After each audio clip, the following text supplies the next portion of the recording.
আজিৰ তাৰিখত মানে আজিৰ এই তিথিত আৰু আজিৰ এই তাৰিখত প্ৰতি বছৰে সভা হয় আৰু আজি এই সভা কিমান বছৰৰ পৰা হৈ আছে আচলতে এইটো আমাৰ কোনো সঠিক চনটো ক'ব নোৱাৰে আৰু অতি প্ৰাচীন এখন মানে আমাৰ মা লক্ষী স্থান এইখন আৰু এই সভাত মানে আমাৰ বিভিন্ন ঠাইৰ পৰা অসমৰ মানুহ পৰ্যটকসকল আহে আৰু সেইকাৰণে আমাৰ এই মন্দিৰটো আমি অসম দৰ্শনত দিছিলোঁ।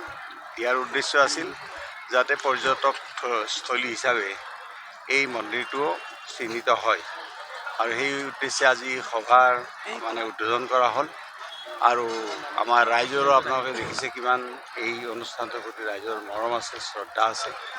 গতিকে মা শিলগক্ষিণী মাৰ চৰণত আমি প্ৰণাম কৰিছোঁ যে মায়ে সকলোৰে কল্যাণ কৰে আৰু সকলোৰে মংগল কৰে।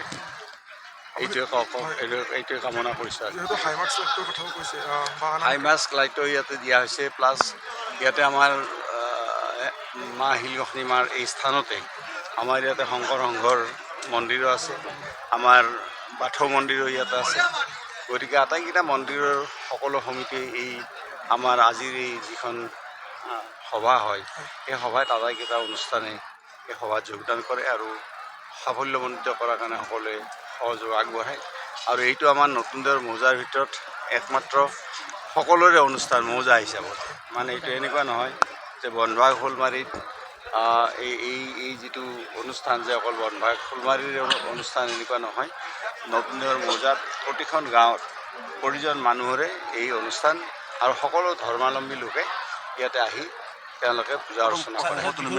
প্ৰধানমন্ত্ৰীগৰাকী অসমলৈকে আহিব, কি ধৰণৰ কাৰ্যসূচী আছে? প্ৰধানমন্ত্ৰীগৰাকী আহিব, প্ৰধানমন্ত্ৰী আহি আমাৰ বাগৰুম্বাৰ যিটো নৃত্য তো তেওঁ সেইটো প্ৰথমতে চাব আৰু তাৰ পিছদিনাখন 18 তাৰিখে আমাৰ মানে কলিয়াবৰৰ পৰা তেখেতে আমাৰ যিখন আমাৰ ফ্লাইঅভাৰ হ'ব, গতিকে সেইখন মানে কাজিৰঙাৰ ওপৰত সেইখনৰ আধাৰশিলা স্থাপন কৰিব।